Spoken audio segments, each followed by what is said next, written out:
Hello and welcome to the Pluribus Unum Fireside Chats. Not as good as FDR's, but hey, it's something. Now today we're going to be talking about, the main topic for this episode is going to be the 2020 presidential election. But first, I'm going to do what I promised I would do in the last episode and go over a smaller third party. The smaller third party in question will be the Justice Party. The Justice Party was founded by Roque Anderson in November of 2011. The party is placed in the center-left and left wing of the political spectrum, meaning that the party adheres to the ideology of progressivism and social democracy. Roque Anderson founded the party because he felt that Barack Obama and the Democratic Party in general was shifted too close to the center, or even shifted too right-wing, for him to actually say that he was an adherent Democrat. So he decided that he was going to leave and break the duopoly between the two-party system. Now, Roque Anderson there are very few candidates that actually affiliated themselves with the Justice Party, mostly because they either wanted to run as a progressive Democrat or even run with the Green Party. The only four candidates to officially declare themselves as candidates of the Justice Party were Roque Anderson for president in 2012, Luis J. Rodriguez, who was running for the vice presidential nomination for the Justice Party, Daniel Geary, he was running for the senator of Utah, and Torrin Nelson of Utah's 4th Congressional District, who actually withdrew his candidacy. Many people have actually criticized Roque Anderson for founding the Justice Party, either for believing that he would be a spoiler for Barack Obama, or just saying if you wanted to run as a progressive alternative, why didn't you just run with the Green Party? Now, Anderson has his reasons. I would actually consider myself, like, if it was registered in more than one state, I would gladly register with the Justice Party, but it's really only registered in one state, and I can't even find out which state it is. I'm not kidding. Try to look up what state it's registered in. There are no state branches of the party, and me and myself and I can't run a state legislator party by myself. No one else is gonna join me. I mean, I got a lot of people who I think could help me, but they don't have time. They really only participated in the 2012 election, as in the 2016 election, they made a endorsement to Bernie Sanders' campaign, which of course we all know where that led. We all know what Hillary Clinton did then. Anderson actually did receive some prominent endorsements, the most prominent of all of his endorsements being Ralph Nader. Ooh, Sanders, Nader, and Roque Anderson all together in one. He participated in multiple third-party debates with other candidates, which, when I get to individual videos on the Libertarian Party and the Green Party and the Constitution Party, you're gonna see that Roque Anderson has brought up a lot, because he participated in a debate with a lot of their candidates. So that's pretty much it for the Justice Party. You see why I didn't waste time making a full video on it? I mean, I can make short videos, but that was like a minute. I don't think that's gonna be worthwhile making a video. Now to move on to the topic at hand, we're gonna talk about the candidates for the 2020 election, which is actually, I'm keeping my eye close on the 2020 election because it's going to be the first presidential election I actually get to vote in. Now, that might give you a clue on my age, but it doesn't really matter too much. So anyways, let's move on to this topic at hand. We've been delaying it far enough. First, I'm going to go over, here's how I'm going to divide it. First, I'm going to go over who has formally announced I am running in 2020. go through every single candidate that has announced that they're running from all parties. Then I will move on. Then I'll go back to the original party, check everybody who says that they might run, and then go back again and talk about candidates that I kind of want to run for this party. Like, for example, starting off with Republicans, you say the incumbent, then Democrat, then blah, blah, blah. Then you go back to Republican, and like, I would want Abraham Lincoln to run, but with more realistic. And I'm also going to go into detail about who the candidate is, because a lot of these guys the average viewer probably doesn't know. So first we're going to start off with, these are the ones who have announced that they're formally running under the Republican ticket. 1. Donald John Trump, the incumbent president, former chairman of the Trump Organization, and Reform Party candidate for president in 2000. What are my thoughts on him? Well, I'm not particularly a fan of a lot of Trump's policies, like the recent Jerusalem deal and his pulling out of the Iran deal. A lot of his economic policies, the border wall, a lot of these policies I'm not particularly a fan of. So,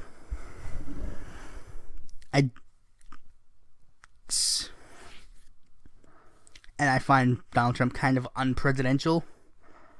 He's got you can't say you act presidential when you're like, I'm going to sue all people who try to print fake news about me. Every president had to deal with fake news, Donald. Obama had to deal with fake news every day. George W. Bush had to deal with fake news of him being a good president. You think there are people who call Bill Clinton a rapist? You call Bill Clinton a racist. Not racist, rapist. You can't say, oh, I hate fake news, and then talk about fake news about Bill Clinton, calling him a rapist, and then calling Obama some Muslim Kenyan who happens to adhere to communism. You can't do that. But there are a lot of people who rag on him too much based on his personality, which is a big thing I really hate about the Democrats' resistance to him. You know, how they're basically in bed with George W. Bush, saying like he's such a great president. Bill Maher is the biggest example. He is like back during Ronald Reagan, George H.W. Bush, and George W. Bush's tenure, the Republican Party had class and dignity, and they would never prop up dictators.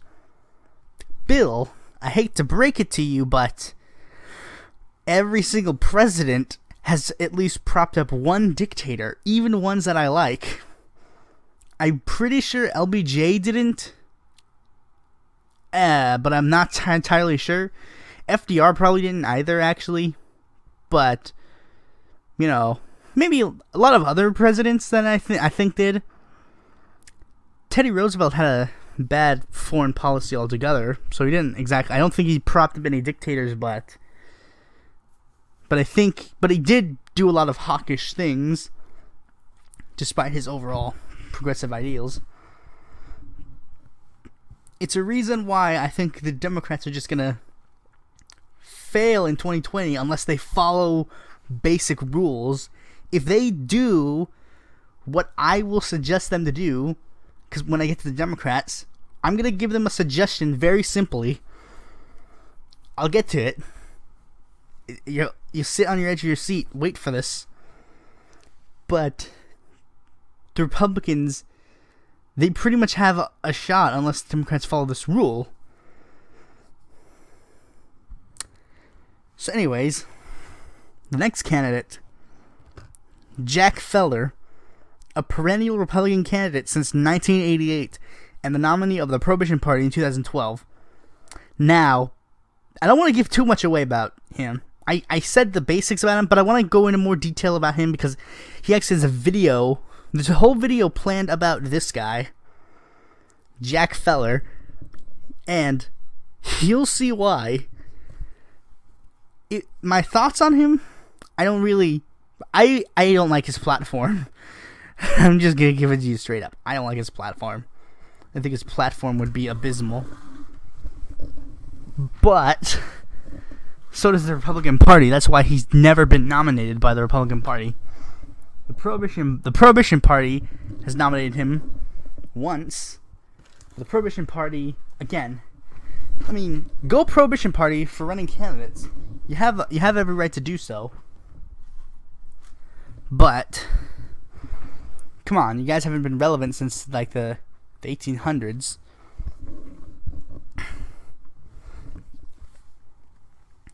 Next candidate, Brad Thor, a thriller novelist best known for the Scott Harvath series.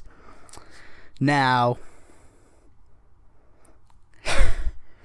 he's a thriller novelist. I don't know much about his policies, but I highly doubt that Brad Thor is going to have too much that I would like per se. I mean, if I like something about his platform, I'll retract it in a later episode of the podcast. But like, I'm not endorsing him. Go to my website, you'll find out exactly who I'm endorsing of the currently announced candidates. Next one, Jonathan Sharkey, a professional wrestler and perennial candidate for multiple offices since 2000. This guy has run for stuff like, he's run for president before, and he's also run for like Congress, like both houses, I believe. I think he's run for a governorship before. But it's like, if you just look up a picture of him, you'll see he's like a Vermin Supreme or Jimmy McMillan. He's got like a samurai sword in one hand. His hair is like long. He's got a big mustache. The guy's a freaking goof. I want to see that guy on the debate stage. That would be hilarious. Put the Libertarian and Green Party and that guy on the stage. I would have loved to seen that. That would have been hilarious. Okay. Next one. We're actually on the Democratic side. Okay. First, I'm going to tell you the candidates that have currently announced they're going to run. Then, I'm going to give the Democrats my big piece of advice. Okay. First one, John Delaney, a congressman from Maryland. Now, Wikipedia classifies him as the only major candidate. John Delaney is making it like a piece of his platform that he's a centrist and he's a moderate. Which I mean, you're running for the Democratic Party. You don't have to make that clear. Everybody knows that already. I mean, everybody who actually knows things about politics knows you're a centrist. You have to actually explain that you're something else when you enter the Democratic Party. When you say you're a centrist, you're like, I'm a centrist Democrat. You're not saying anything new. We get it. When you say something like, I'm a progressive Democrat or I'm a conservative Democrat, then you start rolling your eyes because they're like, oh, this is something different. Now, I'm not particularly a fan of centrists. You could be a centrist and, like, there are two kinds of centrists, in my opinion. The principled centrists and the neoliberal centrists. Like, a principled centrist would be someone like Jesse Ventura, someone who just so happens to have political ideals from both sides of the spectrum. A neoliberal centrist is basically like Barack Obama or Joe Biden or Nancy Pelosi or all those other kinds of corporate Democrats. They go full on social justice warrior on, like, social issues, like, and pretend that compensates for them being pretty much right-wing when it comes to economics. Like, they'll just be like, oh, like Justin Trudeau recently said, like, he went through this whole speech, and then someone said mankind. He said, no, we prefer people kind. That doesn't make you left-winger, Trudeau. You can't. That's not how it works. You have to actually propose legislation to make you left-wing. You gotta actually do progressive and left-wing things in order for me to actually consider you a left-winger. And that's why a majority of Democrats just happen to fail this test. People think that the Democratic Party is the left-wing party of the United States. It's not. It's the centrist party of the United States. It has been since Andrew Jackson founded it. It was made as a centrist, or even because its ideal, because when it was originally formed, its platform was pretty much classical liberalism, which is a centrist to center-right philosophy. We've, of course, had left-wing Democrats before, like FDR, LBJ, SS Kefauver, and Dennis Kucinich, and more modern ones like Ro Khanna and Raul Grijalva. But the good majority of the party is a centrist party. It's like, I actually break it up like this. 70% of the party is centrist / neoliberal. 30% of the party is progressive or left-wing. And 10% of the party is conservative. You know, like Dan Lipinski. Dan Lipinski, he's actually like the funniest test. It's like, this guy is pro-life, against Obamacare, anti-gay, and he's a Democrat.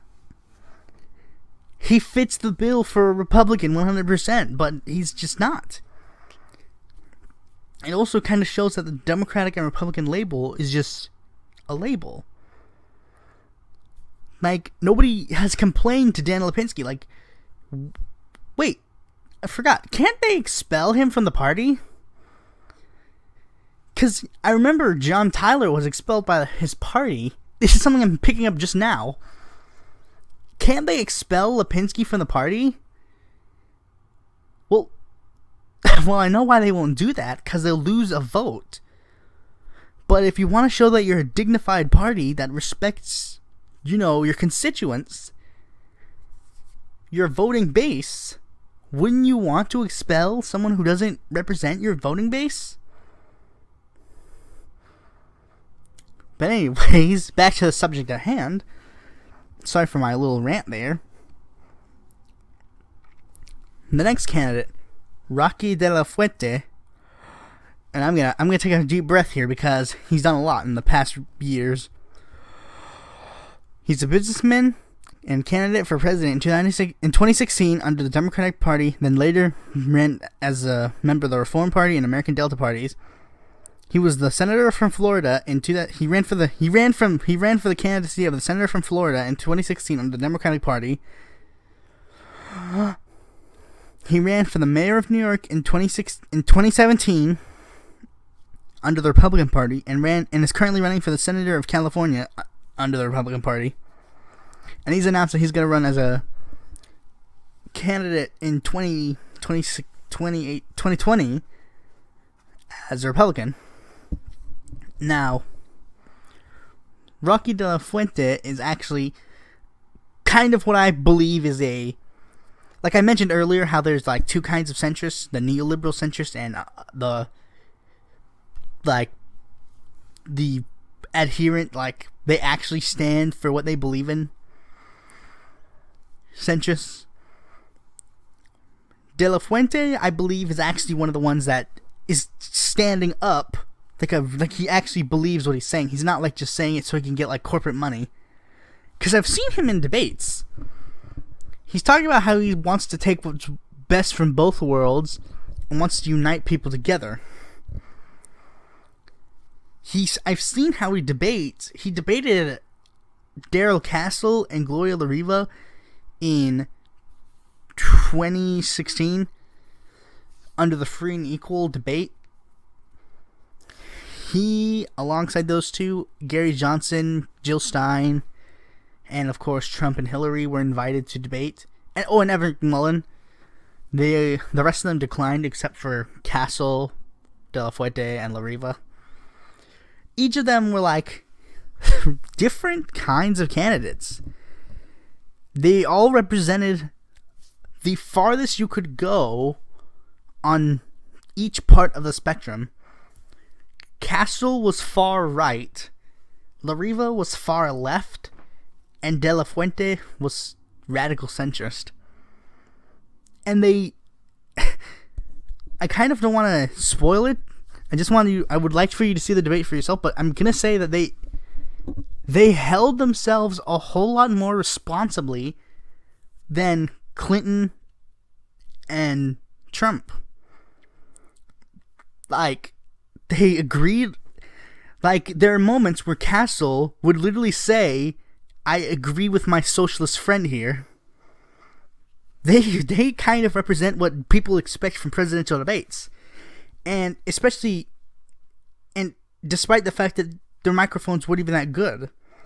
Their microphones were terrible. Like, they had like an echo.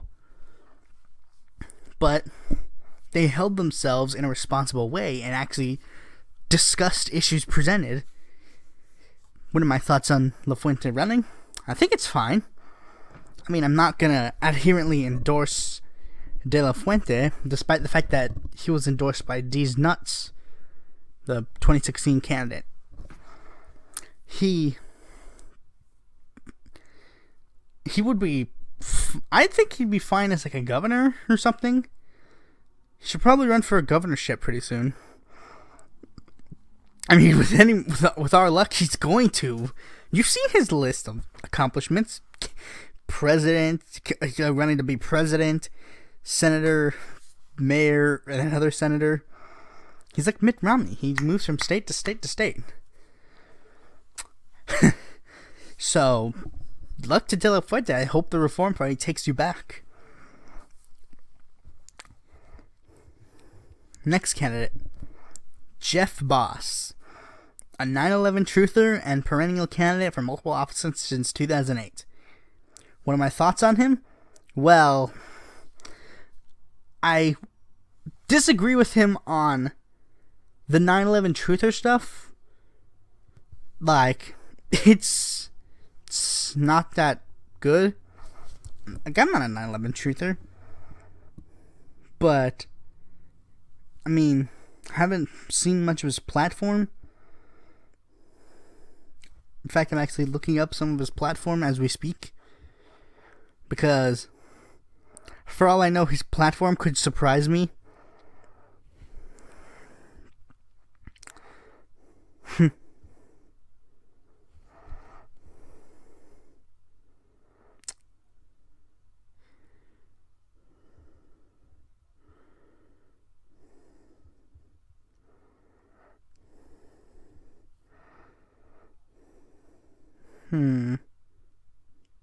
Okay.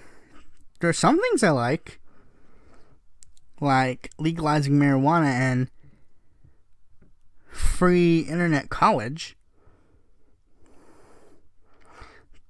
Getting rid of the Patriot Act is also good. But I mean, he's also advocating a $20 minimum wage. Now that's a bit much, and I advocate for like a $15 minimum wage, or at the very least $10. But I think $20 is like a lot. There's no need for it to be that much, per se. But, I mean, I don't think I'll be endorsing Jeff Boss anytime soon.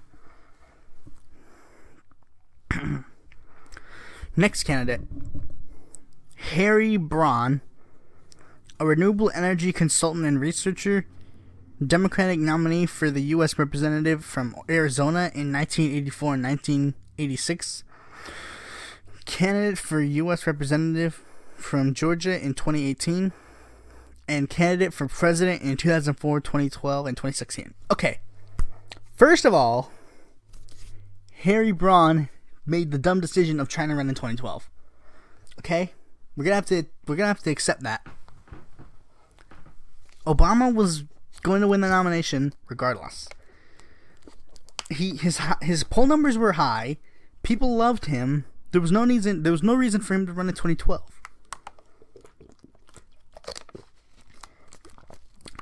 But all the other times he ran, I can clearly see why he ran. No nominee that could actually take the place. So that he did. I don't think I'll be endorsing him either. Not because of any personal vendetta or anything. He just doesn't seem like too much of an interesting candidate. Plus, him trying to win is kind of a long shot. But, I mean, not as much of a long shot as a couple of these other guys. When I say a couple, I literally only mean two of them. One of them, I think, actually has a huge chance to win, which is going to be part of my advice to the Democrats. Next candidate, Robbie Wells, former football coach and candidate for president in 2012 as a member of the Reform and Constitution parties, and in 2016 as a Democrat, then an independent. Now, Robbie Wells is clearly a conservative Democrat, I guess you could say. But since he ran for the Constitution Party, it seems he's a paleocon, which is different than a neocon. Like, a paleocon is like a conservative that goes like far right on a lot of social issues, but is very protectionist. They still believe in strengthening the borders. Like, they're pretty much like, they don't want Mexicans to get jobs either way. Either by shipping jobs overseas, or by letting them come in and take your jobs. They're against both. That's actually another topic that will be discussed in a future video in more detail, because there are a lot more disagreements than just that. I definitely will not be endorsing Robbie Wells. And I think he'd actually be better suited just running another independent campaign. Because he did get like a couple of... He did get some appearances on some obscure YouTube channels I found. The next candidate, Jeffrey Feiger, an attorney and Democratic candidate for governor in Michigan in 1998. Okay, so... this man has not run for an elected office since the 90s. And yet, he is going to run for the office of presidency. He didn't even win the office. He didn't win the office. He ran for the office. And he didn't win.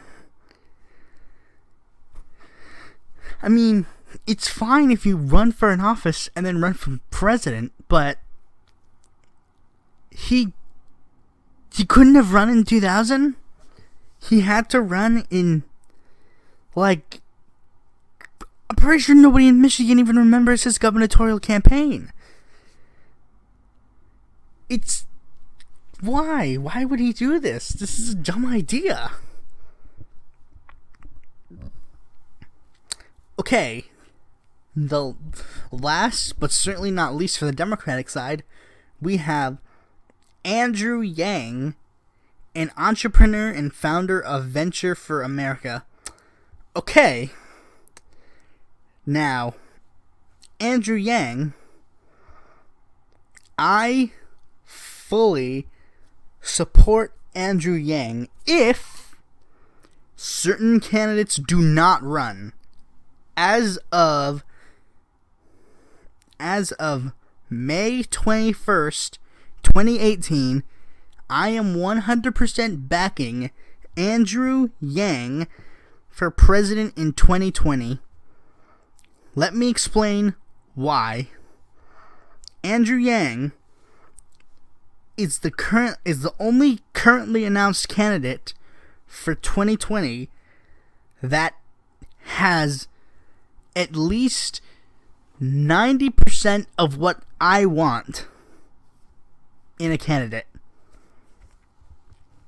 He is currently advocating for single-payer health care, stricter gun control, combating climate change, and legalizing marijuana.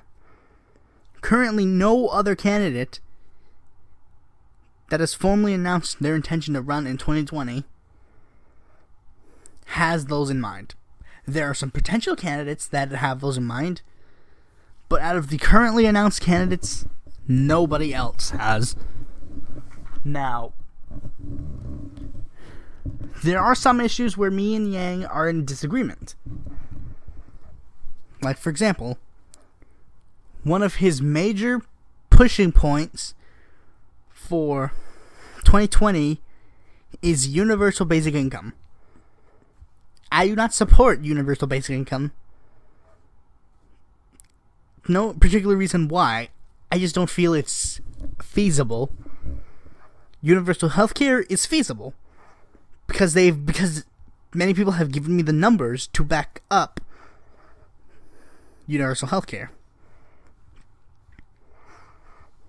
People have given me the numbers for free college, but nobody's given me the numbers on universal basic income. There have been presidents that have supported universal basic income, FDR being the prime example. Now, FDR is... Let me rescind that a bit. There is a claim that he supports universal basic income, and from one of his speeches that he never got to formally do in front of a lot of people, it seemed like he was on board with universal basic income, but it seemed that he was just for a high living wage. But other than universal basic income, me and Andrew Yang are in pretty much 100% agreement. Now, my advice to the Democrats is pretty simple. It's simple. Just do this, and the Democrats are all set for 2020. Tell the neoliberal Democrats to go away. We don't want you. You've tried it in 1992 and 6. It worked. You tried it in 2000. It did not work. You tried it in 2004. It didn't work. You tried it in 2008 and 2012. Thankfully, it did work for you. You tried it in 2016. It did not work. The majority of the times, not counting second terms, it didn't work. So, you don't try the same thing again. You can... It's simple. You run a progressive candidate in the same vein as Bernie Sanders. Anybody. There are a lot of progressive Democrats that do that. Pick someone. Ro Khanna, Raul Grijalva, Dennis Kucinich, somebody. Just do that, and you're guaranteed the win in 2020.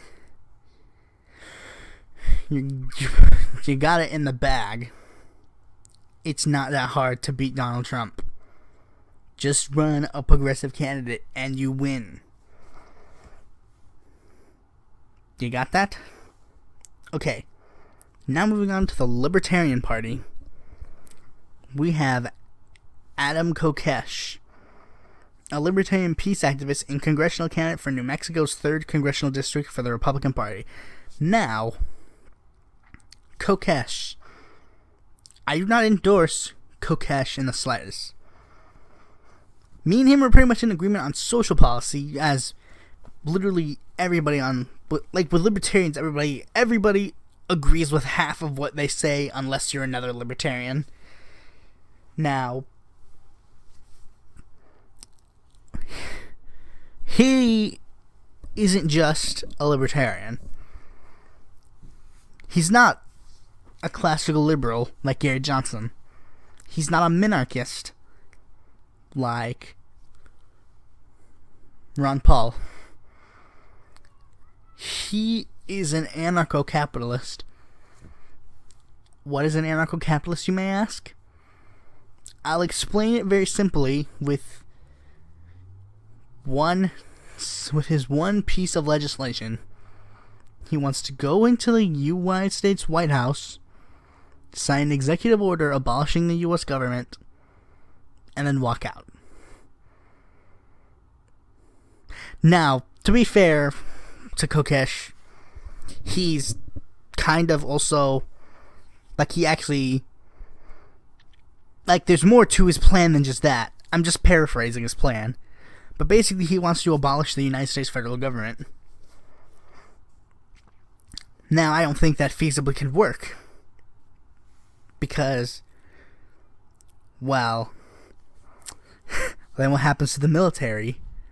What happens to all the people who can't afford to pay for anything, really, and are stuck on welfare and Medicare and Medicaid? What happens to them? What happens to... There's basically a lot of what-ifs that I don't think can really work in this scenario. So I don't endorse Adam Kokesh. Next one. Zoltan Istvan. Am I pronouncing it right? I always pronounce it Itzvan, but it makes it sound like that there's a T before the S, but the S comes before the T. Anyways, he's a libertarian transhumanist. He ran for the Transhumanist Party presidential. He ran for the Transhumanist Party for president in 2016, and is currently running for the Libertarian Party's governor. He's currently running for the California gubernatorial race under the Libertarian Party. Now, what's a transhumanist, you may ask? A transhumanist is a person who believes that through genetic modification and human, basically they believe that if we work together with science, there's one thing that he and libertarians are in adamant disagreement on: federal funding. He wants to put his funding somewhere else. He wants to put basically a lot of the U.S. federal funding to science, because he wants to make it so that eventually we can live for hundreds of years. Now, that isn't really feasible for a number of reasons. I'll let a high school science teacher explain that to him. It's not going to happen in our lifetime, Zoltan. Now, if you put yourself in a cryogenic time freezer and then come back in 100 years, and then your ideas will be a lot more feasible. The next candidate, Cecil Inc., owner of Inc. Films, Libertarian Party candidate for president in 2016, and candidate for the Missouri State Senate District 30. Like all libertarians, I pretty much only agree with half of his platform. Not much else. Next, Donald Eugene Lowe, Libertarian candidate for president in 2016. Now, I don't really... Like Inc., I don't really agree much about his policy. I mean, I agree with half, but that's pretty much it. Next, Joe Exotic Milando, Greater Winewood Exotic Animal Park owner and independent candidate for president in 2016. I mean, I already went through Kokesh and Itzvan. There's not much other I got like a lot more candidates, but I can actually summarize a majority of them pretty easy. Next, Joey Barry, Libertarian candidate for president in 2016. Next, Benjamin Letter, congressional candidate from Texas in 2018. Next, Heather Horst, attorney from Nebraska. Next. And now lastly, we've come to the final three. And the reason why I'm saying all these three, because they can be all summarized with something very simple. Dakota Hale, Christopher Francis Weaver, and Jason Michael Siblio. Those three are just FEC filed candidates. Meaning that they really don't have any significance per se. They're just individuals who signed up to be candidates. So it's basically the equivalent if I signed up to be a candidate for the Green Party right now. There's nothing really important. I'm just some guy who decided that I want to run for the office. Okay, next we have the Constitution Party and the Prohibition Party. Bill Bays, the Prohibition Party vice presidential candidate in 2016. Now, he's running for the paleoconservative Constitution Party, and he ran for the Prohibition Party back in 2016, so there's not much I agree with him on, per se. So, next. Now we're on independent/other. This is where I'm going to put all the independents and other, like, smaller parties. First, we have Kanye West, rapper, singer, and entrepreneur. Now, there's been a lot of controversy with Kanye West recently over him kind of being buddy-buddy with Donald Trump, but you see, many people don't realize that if you technically take a look at Kanye West's tweets itself, like, there's a meme about it that perfectly sums it up. Kanye West's Twitter and political, like, tweets, they pretty much go all across the spectrum. Like, some are in the libertarian left part, some of the libertarian right, some of the in the authoritarian right, some of the authoritarian left. But pretty much, unless, and this is another thing, I'm gonna go on another rant here. Celebrities running for president. Now, I don't inherently hate the ideas of celebrities running for president, but people are taking it a little too far for me. Like, if you're a celebrity that happens to want to run for president or any other elected office, like Cynthia Nixon. Cynthia Nixon wants to run for the governorship of New York. But it appears that she's actually done the research and taken a look at a lot of all the issues presented and concluded and has reached her conclusions and is going to formally run her office. Arnold Schwarzenegger is another example. He ran for the governorship of California, and it seems that he was a candidate who actually understood what he was doing, knew what he wanted to do, and did it.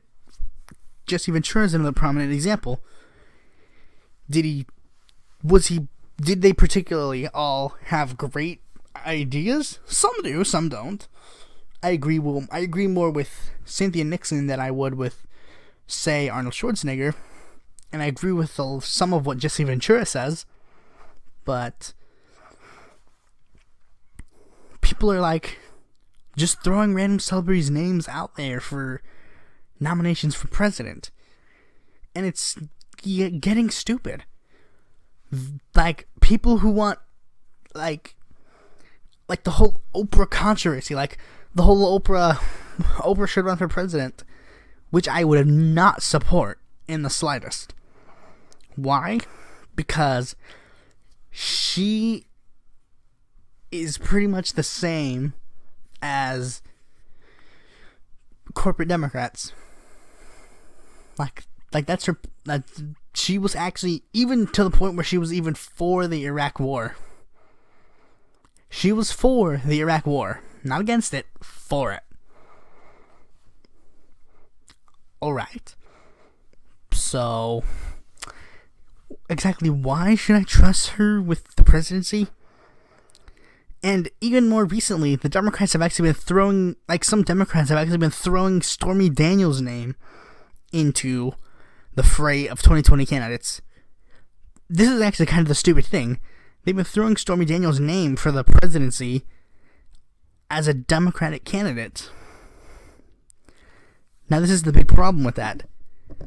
There are two problems with people wanting Stormy Daniels to run for president. One, she's a porn star.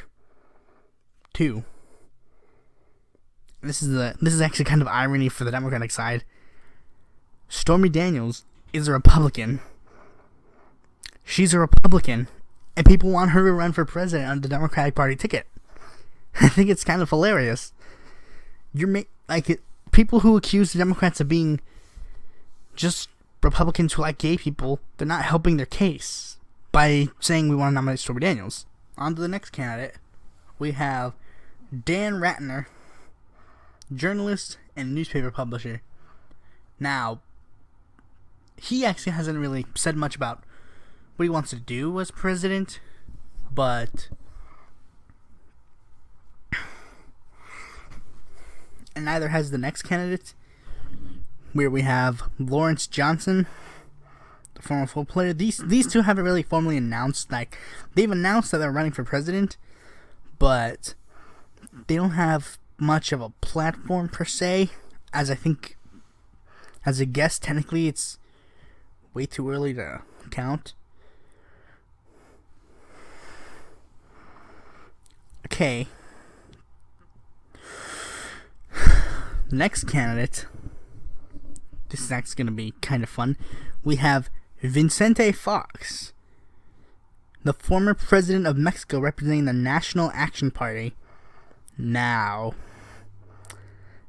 this is clearly a satirical campaign, but for the sake of fun, let's just pretend that this is a real campaign. Because technically, Wikipedia actually classified his candidacy as real. But I mean, it's Wikipedia, so there's not really much to say about it. So, you see, his campaign the National Action Party is pretty much the dominant right-wing political party in Mexico, with a platform of conservatism, neoliberalism, liberal conservatism, and Christian democracy. He's currently he's an independent. He represented the national, the positions that he has are center right to right wing. So he's a conservative pretty much, but not like a far right conservative. But I mean, he does have conservative tendencies. I think he particularly leans more to the center than other contenders of his party. But I mean, maybe that's just because I want him to have. That's maybe because I'm a little still kind of afraid of liking a right winger, the left wing, being a center lefter. He's a center right wing, so he's not particularly gross. He's not we need to throw all the gays in the river and drown them. But he's got pretty much his economic policy we disagree on. Now we're actually on to the maybes, the people who have said that they might be running in 2020. These guys are, and I also threw in a couple of people who are, the speculation on them is just too big. The only ones that I have not put in this category are the ones who have 100% said no, or are too unlikely to run for president in the next election. So for Republicans, we really only have one candidate who has formally said, yes, I am 100% going to possibly run. Good save. And it is Don Blankenship former business executive and candidate for U.S. Senate from West Virginia in 2018. Now, he is actually a convicted criminal because him, like, weaseling out of a lot of the regulations that we had actually killed people. Like, since he didn't want to do a lot of government regulated regulations, he actually killed people. Like, it actually led to the people in his minds actually dying. Now,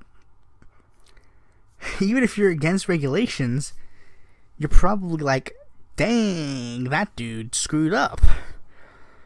But actually, just recently, he actually made news for announcing that he would actually possibly be running for the Constitution Party candidacy, because he originally ran as a Republican, but now he's actually planning on moving to the Constitution Party. But it's actually due to West Virginia's sore loser law that might prevent him from doing so. For those who don't know, West Virginia's sore loser law is pretty much a law that says any candidate who was running for the primary election under one campaign can't just switch parties and go, oh, I'm going to run for this campaign, because, you know, it's just, like, we don't want you to be a sore loser. I don't agree with Blankenship, and I do not, and I never plan on endorsing that guy. Now, on to the Democrats. We have, sorry, just saying the word Democrat nearly made me throw up. We have Joe Biden, former vice president and two-time presidential candidate. Now, Joe Biden, I like the dude as a dude. I like Reagan as a dude. He's a cool guy. Joe Biden's like a quirky grandpa, like, hey, what's up, kids? But I will not be ever endorsing Joe Biden for president. Ever. Like, ever. Because, you know, centrist neoliberalism kind of seeps into the man. And, you know, it's gross. I don't like neoliberalism. So, next, we have Bernie Sanders. Whoa, yes. Now, sorry, Yang. I love you, dude. But if Sanders announces he's running tomorrow, your endorsement is off of my website. Because Bernie Sanders is like the OG man. This is the man that pretty much shaped my philosophy. People have been making, like, you know, people have been saying, like, oh, but he can't run for president, but he's too old. He'll be 79 when he gets inaugurated. Guess who'll be 78 when he gets if he gets inaugurated? Joe Biden. And yet people are still propping Biden up as a candidate. They're like 1 year apart. If Biden can run, so can Bernie. The next candidate, we have Martin O'Malley, former governor of Maryland and 2016 presidential candidate. Oh, O'Malley.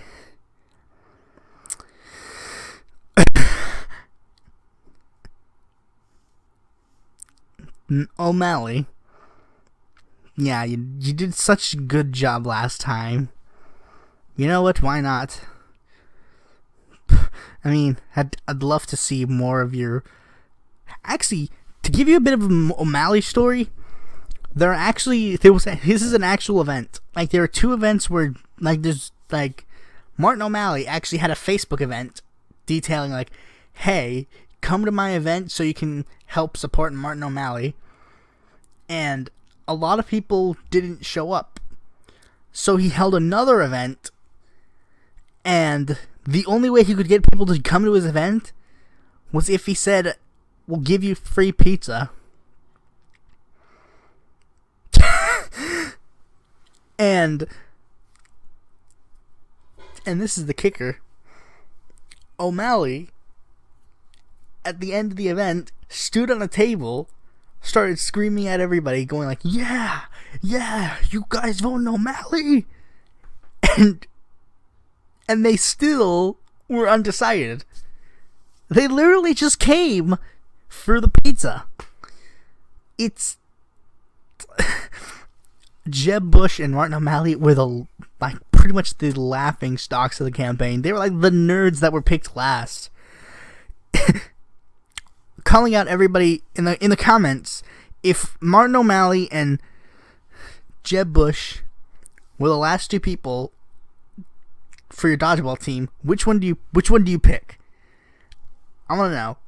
I'd probably throw O'Malley a bone because he's got a cool last name. You know, I'm Martin O'Malley.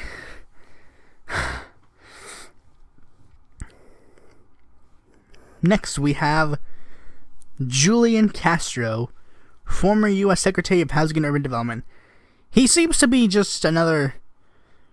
he was part of the Obama administration, so neoliberal, corporate Democrat. Not much to say about him, per se. I have a little bit to say about the next candidate. We have John Kerry, former Secretary of State, former Senator of Massachusetts, and Democratic candidate for president in 2004. John Kerry. The famous flip-flopper John Kerry. Are we bringing back the Dean scream too? Is Alan Keyes gonna run again? He had... I'm actually kind of smiling and laughing, and I'm on the brink of tears because these are politicians. A lot of these people who are... Cause there are a lot of people I skipped because a lot of them are really irrelevant politicians. Like politicians that haven't been relevant since like the 2000s. Their names are still being thrown around for candidates for the next election. The next candidate, Cory Booker. He's the U.S. Senator from New Jersey and former congressman. And no, I don't think he was a congressman. I think he was just a mayor. Cory Booker. He's pretty much a corporate Democrat. You hear me say this a lot, but he's pretty much that, a corporate Democrat. He pretty much, like, he has done a lot of, he's done some good things recently. Like, he's recently announced he's not taking any corporate PAC money, and I think he might have been on board with Bernie Sanders' Medicare for All plan. Although, don't hold me to that. That could possibly not be true. But he's pretty much Diet Obama. And if Diet and I did like the regular Obama, what makes you think I like the Diet one? I mean, yeah, pretty much. I didn't like Obama, so why would I like Diet Obama? Next, we have Eric Holder, former U.S. Attorney General. I like the fact that he looks like Lando. A lot of these guys seem kind of really irrelevant to me, so you can see which ones I paid more attention to and which ones I didn't. Next one, we have Terry McAuliffe, former governor of Virginia.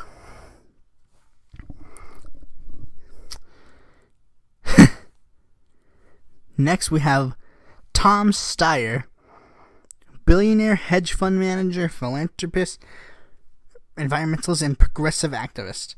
He seems more likable than Terry McAuliffe and Eric Holder, but that's pretty much it. Next, we have, here are the maybes for the Libertarian Party. Mary Ruwart, candidate for the Libertarian Party nomination in 1984 and 2008. Like every other Libertarian, I don't have much to say about her personally. She seems like a really intelligent person because she's like, I think she's like a biologist. And she clearly has experience running for the Libertarian Party nomination. She hasn't won any of them, but, I mean, she has experience running. Like most Libertarians, I pretty much agree with half of the policies she espouses. Next one. Vermin Supreme, satirical candidate who has made runs for presidency since 2004 or mayor of America since 1988. Now, I like Vermin Supreme. He's a great guy. I don't. If I had the chance, I'd invite him onto my show and we could discuss his pony-based economic plan.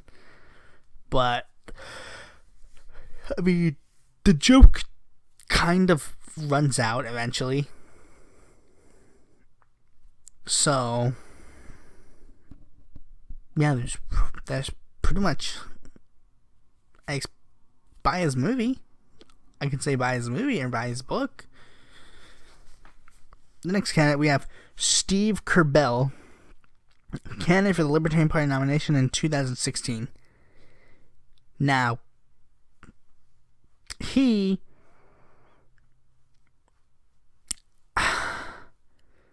am I even trying to pretend that I know more about a couple of these individuals than I do?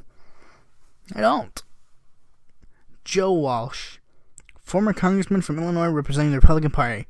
And lastly, Larry Sharp, candidate for the Libertarian Party vice presidency in 2016 and candidate for the New York governorship in 2018.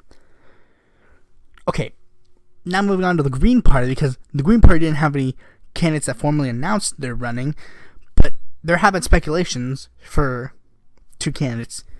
One, Jill Stein, two-time Green Party candidate. Now, Jill Stein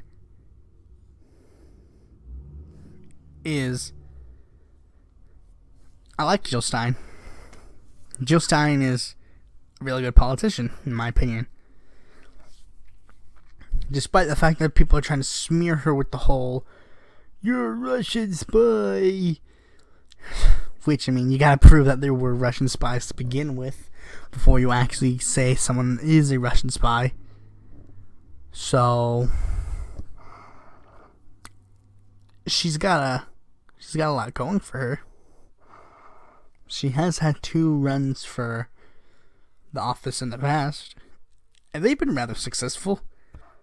I think if in this election, if the Democrats don't go ahead and nominate a candidate for office, like if they don't nominate a candidate for office that's a progressive, Jill Stein is going to be getting a lot more registered voters voting for her.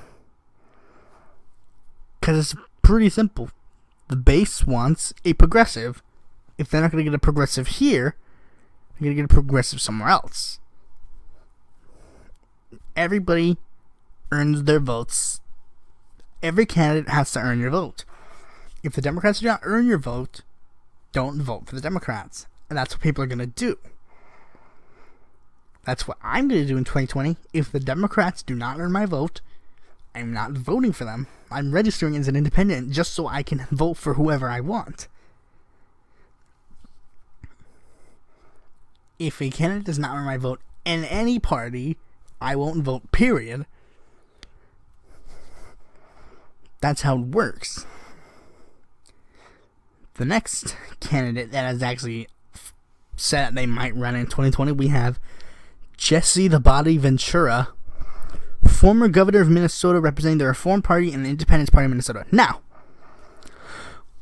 this might be your biggest question. From what you know, Jesse Ventura is a libertarian or a centrist.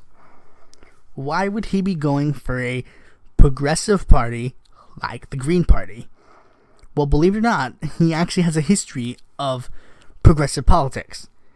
Not from his own world, but from his endorsements. He's endorsed Dennis Kucinich for I don't believe for president. He endorsed him for governor. I know that for a fact. He endorsed Ralph Nader. He voted for Jill Stein in 2016. He voted Ralph Nader in 2008. He has admitted that he voted for John Kerry in 2004, but I guess that was because Bush was just too bad. And he even made plans on endorsing Bernie Sanders in the primary, although he just didn't decide not to endorse him because, he pretty much asked Bernie the simple question, will you either run your own campaign or endorse an independent candidate if you lose the Democratic nomination? And Bernie said, no, I'm going to endorse Hillary Clinton. He views it as Bernie being a Democrat in disguise, but I don't view it as that. I believe, because if you're a Democrat, you just have to, if you're just a member of the Democratic Party or want to be a member of the Democratic Party, you just be like, yeah, I'm a Democrat and I love Democrats. But Bernie Sanders, in my opinion, is too pragmatic. He's too pragmatic.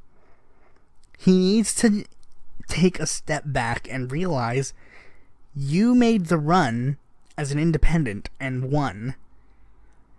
You did it. And just because you did it, it means someone else can do it too. Why not put people in that direction? If I were a candidate, if I were an experienced politician and people were telling me, where do you want me to run? I'd tell them very simply, if you run to win, you can run as a progressive Democrat. But if you want to run and actually be principled, run wherever you want. But I would suggest running as a third-party candidate, because then you'll have the principle of not being part of this big corporate political machine. Now, the maybes for the independents, we have Mark Cuban, businessman and owner of the Dallas Mavericks.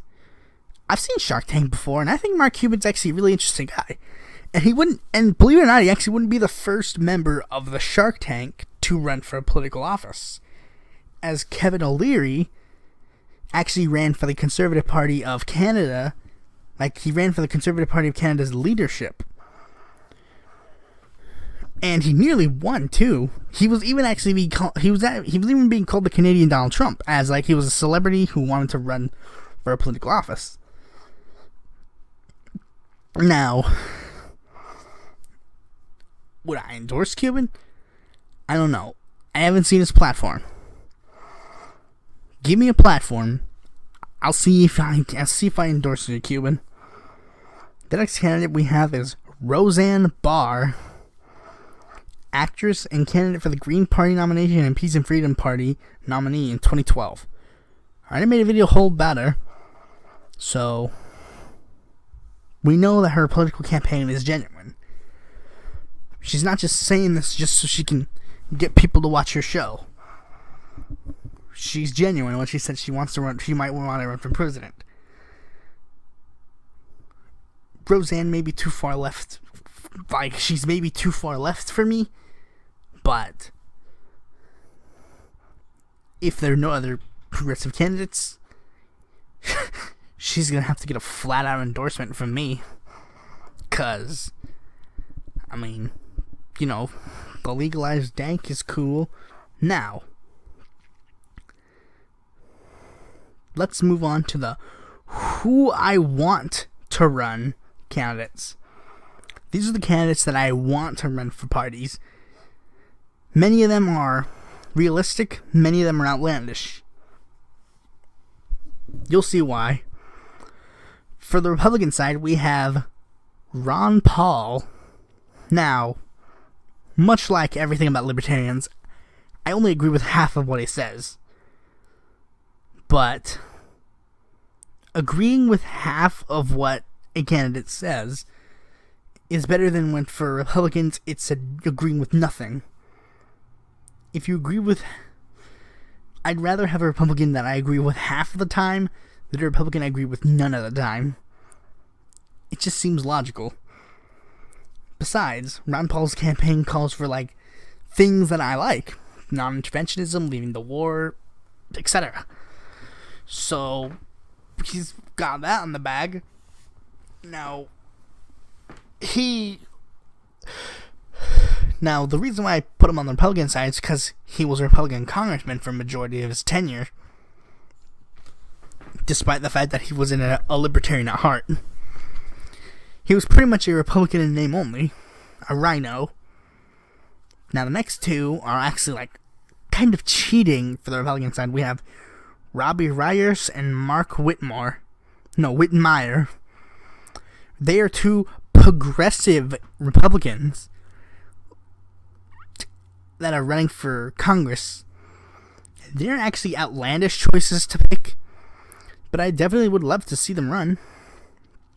Now, next we have, for the Democrat side, Dennis Kucinich. Why Dennis Kucinich? I like Kucinich. Quoting Ralph Nader here, I like Kucinich. I like his platform. He voted against the Patriot Act, universal health care, etc. Now, the next two are some Justice Democrats congressional people, Raul Grijalva and Ro Khanna. Those two are like progressive Democrats who are even like chairs of the the Congressional Progressive Caucus. So, and they even endorsed Bernie Sanders in the primaries. So, I know they're genuine when they talk about their progressive ideals. Now, for the Libertarian Party, we have two people. Gary Johnson, because out of all the Libertarians ever, I agree with Gary Johnson the most because he's a more moderate on a lot of issues with his classical liberalism. And next, Ron Paul, because I believe that Ron Paul should because Ron Paul's, let's be real, Ron Paul's an old man. He's gonna die soon. So I think it'd be fine. I think it would be just poetic if we ended the Ron Paul storyline with him running with the party that he's always agreed with more, rather than have his last legacy be he ran for a party that he just kind of doesn't agree with fully. Now, for the Green Party, we have 4 candidates. We have the OG, Ralph Nader. I love to see Ralph Nader run again. I would gladly vote for Ralph Nader if he ran again. But I see why Ralph Nader particularly wouldn't run, because he's like 86. So, yeah, I see why Nader particularly wouldn't run, but I would have loved to vote for him. I would have voted for him. Next, we have 2 people who probably wouldn't run for the Green Party, period. But, I mean, it'd be nice for them to run. We have Dennis Kucinich and Bernie Sanders. Kucinich wouldn't run because he's just a progressive Democrat and he feels he could fix the Democratic Party.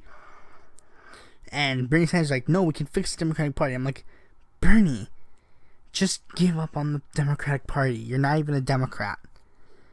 Just, if you want to win with your progressive ideals, run for the Green Party.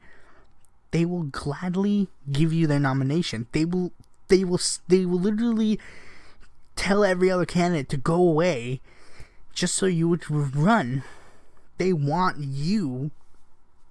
Greens want you. Progressives across the United States want you.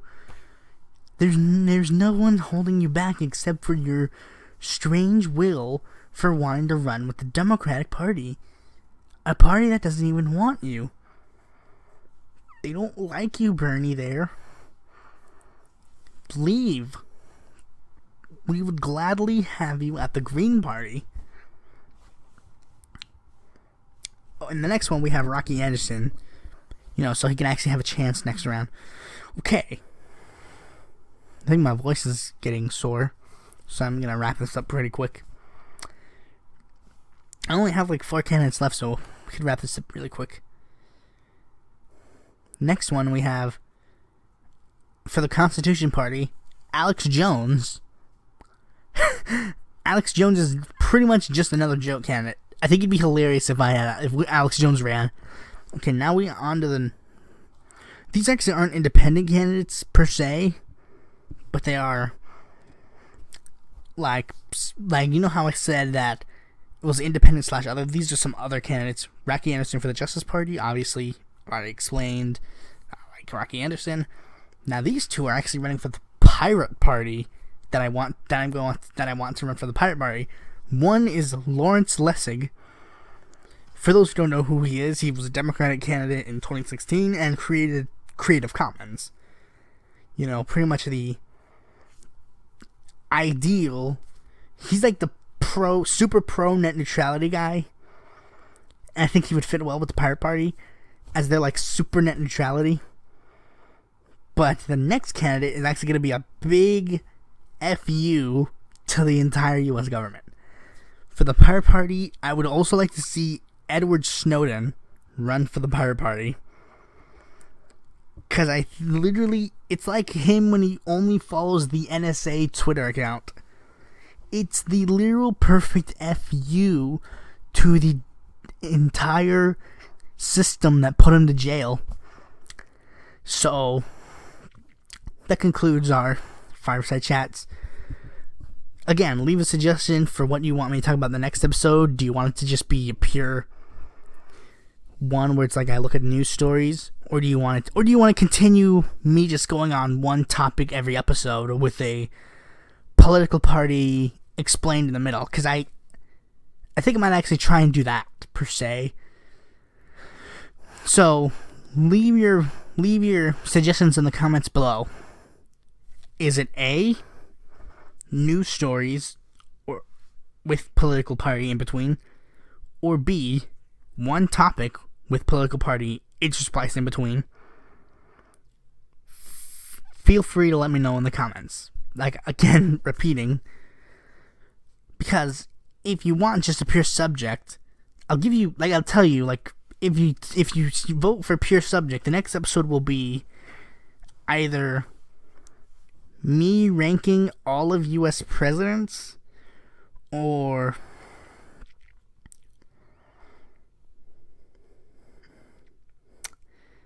me going over every single presidential candidate that I would have voted for in a presidential election.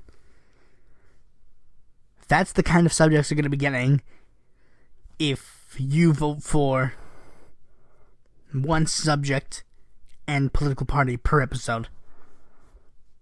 Check you later.